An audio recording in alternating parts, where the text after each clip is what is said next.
اعوذ باللہ من الشیطان الرجیم بسم اللہ الرحمن الرحیم الحمد للہ رب العالمین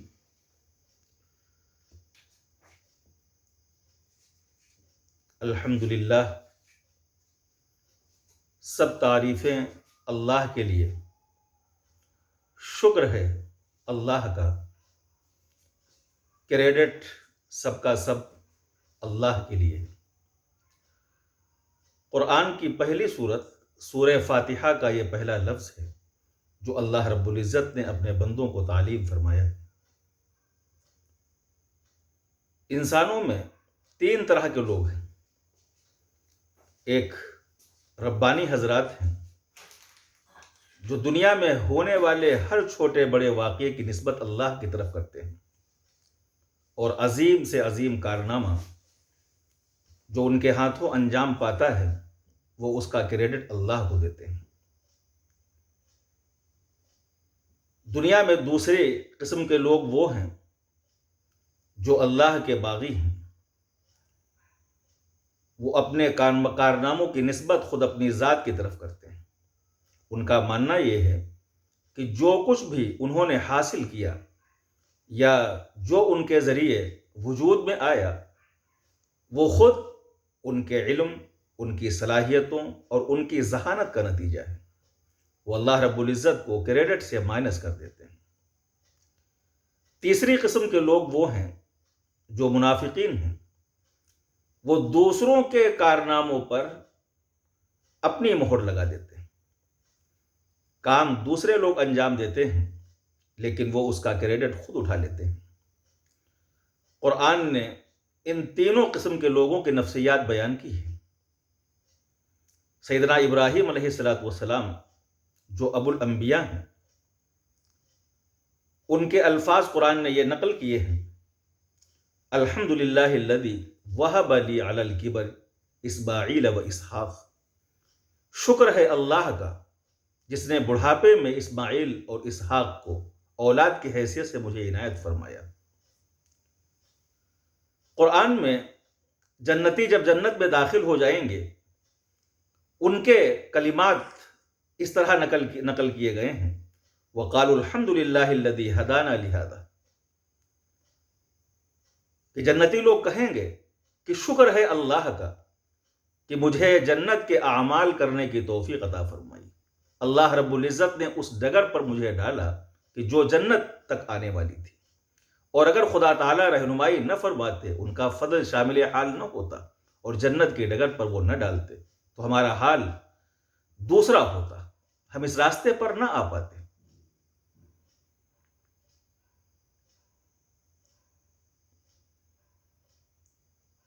قرآن نے منافقین کے بارے میں یہ بیان کیا ہے کہ پیغمبر اسلام صلی اللہ علیہ وسلم جب کسی غزوے پر جاتے تو مخلص صحابہ کرام آپ کے ساتھ ساتھ ہوتے، لیکن وہ لوگ جو ڈبل اسٹینڈرڈ تھے، جو بظاہر نبی صلی اللہ علیہ وسلم پر ایمان لے آئے تھے تاکہ آپ کی فتوحات کے فوائد حاصل کر سکیں اور مدینے میں امن اور چین سے اور فاتح قوم کے ساتھ رہ سکیں، لیکن اندر سے ایمان وہ نہیں لائے تھے۔ وہ لوگ مختلف بہانے بنا کر کے مدینے ہی میں رک جاتے، اور جب یہ لوگ واپس آتے تو طرح طرح کے عذر پیش کرتے کہ ایسا ہو گیا تھا، یہ دقتیں پیش آ گئی تھی، میں تو تیار تھا جانے کے لیے، اور بہت ساری قسم کی چیزیں۔ تو قرآن نے نقل کیا ہے: لا تحسبن الذین یفرحون بما اتوا ویحبون ان یحمدوا بما لم یفعلوا، کہ یہ لوگ جو کام انہوں نے نہیں کیا، جو کارنامہ انہوں نے انجام نہیں دیا، اس کارنامے کا کریڈٹ لینا چاہتے ہیں۔ اور قرآن میں تیسری قسم کے جو باغی لوگ ہیں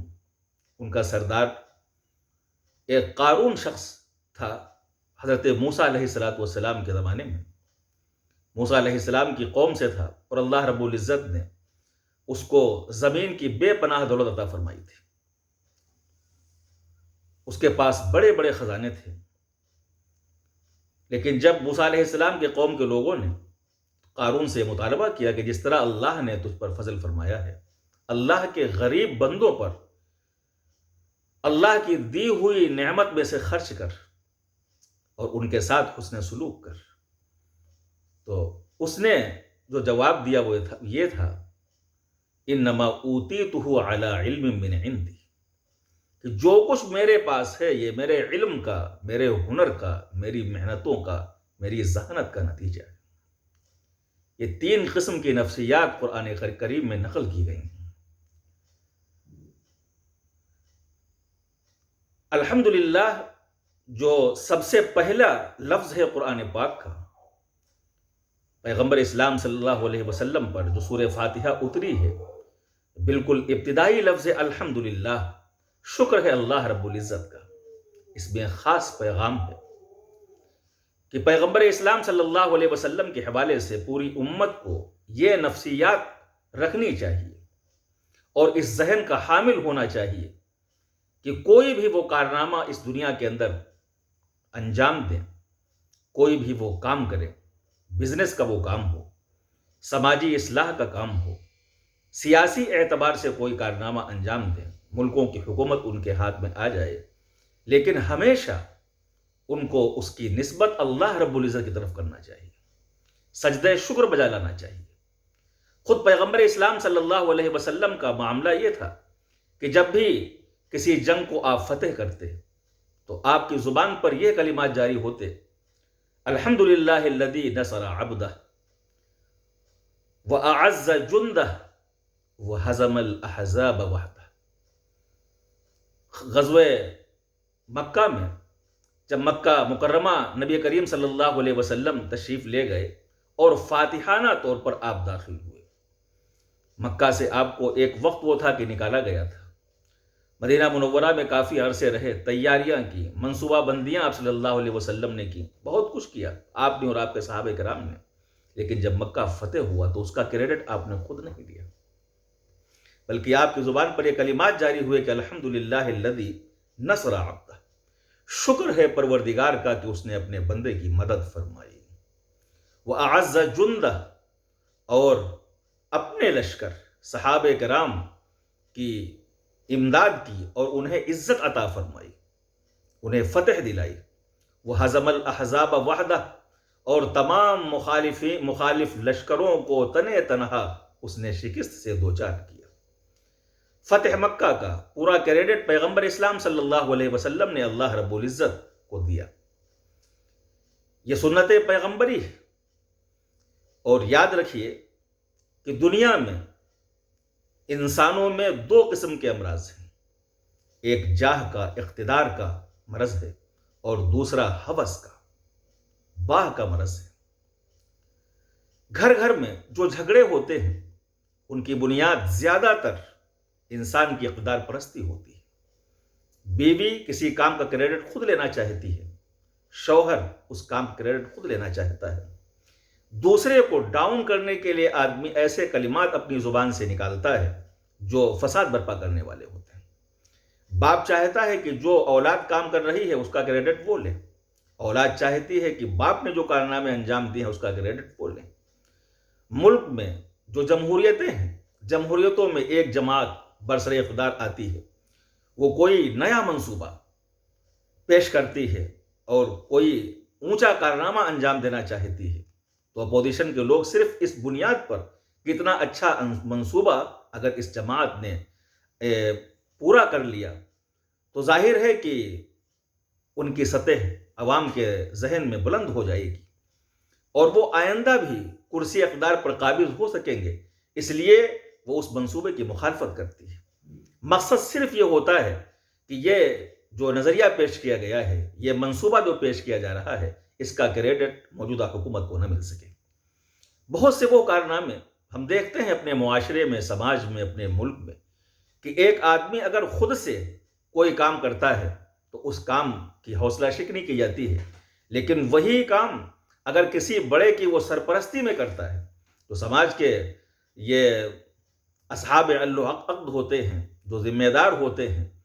اگر ان کی نگرانی میں وہی کام کیا جاتا ہے تو وہی کام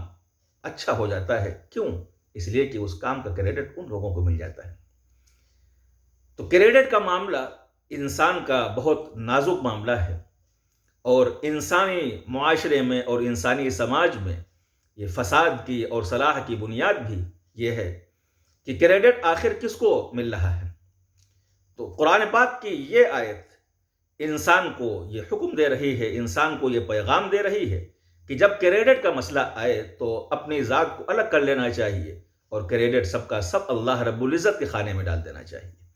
اگر یہ کام شروع ہو جائے کہ انسان بڑے سے بڑا کام کرے اور اس کے بعد اس کا صحرا وہ خدا تعالیٰ کی طرف کر دے اور اس کا کریڈٹ اللہ رب العزت کو دے دے، تو ظاہر ہے کہ دوسرے وہ لوگ جو اس کام کو نہیں کر سکے ہیں، عاجز رہ گئے ہیں، ان کے اندر جلس بھی پیدا نہیں ہوگی۔ اور دوسری چیز، بلکہ ان لوگوں کو خوشی ہوگی، وہ کام کو کام کی حیثیت سے دیکھیں گے، اس لیے کہ ان کے ذہن میں یہ ہوگا کہ یہ کام جس انسان نے بھی کیا ہے، جب وہ اس کا کریڈٹ خود نہیں لے رہا ہے تو ظاہر ہے کہ دوسرے انسان کی اس کے مقابلے میں سبکی نہیں ہو رہی۔ لیکن جب یہ دیکھتا ہے کہ فلاں خاندان کا شخص آگے بڑھ رہا ہے، فلاں خاندان کا شخص اس چیز کا یہ صحرا حاصل کر رہا ہے اور اس چیز کی نسبت اس کی طرف ہو رہی ہے، تو وہ خاندانی تقابل یا پارٹی بیس کے اوپر تقابل، اس تقابل کی بنیاد پر اپنے آپ کو دوسرے نمبر پر سمجھتا ہے اور اس کو ایک نمبر پر سمجھتا ہے، اسی بنیاد پر وہ کام کی مخالفت بھی کرتا ہے۔ تو قرآن پاک کی پہلی آیت کا یہ پہلا لفظ ہے الحمدللہ، شکر ہے اللہ رب العزت کا۔ اس میں ربانی نفسیات اور مومنانہ نفسیات بیان کی گئی ہے کہ ایک انسان زمین پر اللہ رب العزت کی نعمتوں کو اس طرح سے استعمال کرے کہ اس کی سوچ اللہ رب العزت کی یاد، اللہ رب العزت کے انعامات کے شکر میں ڈوبی ہوئی ہو، کہ ہمیشہ جب بھی وہ کوئی لفظ اپنی زبان کے اوپر لائے، جب بھی کسی نعمت کا وہ استعمال کرے، جب بھی وہ کوئی کارنامہ اس زمین کے اوپر انجام دے، وہ کارنامہ جس بھی نوعیت کا ہو، تو وہ اس کا کریڈٹ اللہ رب العزت کے خانے میں ڈال دے کہ اے پروردگار، آپ ہی کی وہ ذات ہے کہ آپ کی توفیق سے ہی یہ کام ہو سکا ہے۔ اس لیے کہ اللہ رب العزت کی ذات خالق کائنات ہے، مسبب الاسباب ہے۔ کام انسان کر سکتا ہے، لیکن کسی آئیڈیا کا، کسی کام کا ذہن کے اندر آنا، یہ خیالات جو آتے ہیں یہ اللہ رب العزت کی طرف سے آتے ہیں، اور اس کے بعد انسان کا صحیح رخ پر سفر جاری رکھنا اور انسان کے کام کا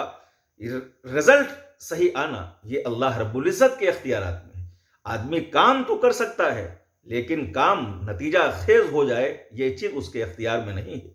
تو کام کی ابتدا جو کسی تخیل سے، جو کسی آئیڈیالوجی سے ہوتی ہے، اور کام کی انتہا جو رزلٹ سے ہوتی ہے، تو ابتدا بھی خدا تعالیٰ کی طرف سے ہوتی ہے اور انتہا بھی خدا تعالیٰ کی طرف سے ہوتی ہے۔ انسان کا زیادہ سے زیادہ ورک یہ ہوتا ہے کہ وہ صرف اس کام کو انجام دیتا ہے، وہ اس کا فیس بنتا ہے، وہ ٹائٹل بن جاتا ہے۔ اس لیے یہ حق ہے اللہ رب العزت کا اور خالق کائنات کا انسان کے اوپر کہ جب بھی وہ کسی کارنامے کو انجام دے تو وہ اللہ رب العزت کا شکر بجا لائے کہ اے پروردگار، آپ کی توفیق سے یہ کام مکمل ہوا ہے، اور اگر آپ یہ آئیڈیا ہمارے ذہن میں نہ ڈالتے یا ہمارا سفر صحیح رخ پر آپ جاری نہ رکھتے اور اس عمل کو نتیجہ خیز نہ بناتے تو یہ کام کچھ بھی نہیں تھا۔ اللہ رب العزت ہم سب لوگوں کو صحیح کام کرنے کی توفیق نصیب فرمائے، اور اللہ رب العزت نے جس احساس کے تحت زندگی گزارنے کا حکم دیا ہے کہ اللہ رب العزت کی حمد کی نفسیات کے تحت اسی احساس میں جینے کی توفیق نصیب فرمائے۔ وآخر دعوانا الحمدللہ رب العالمین۔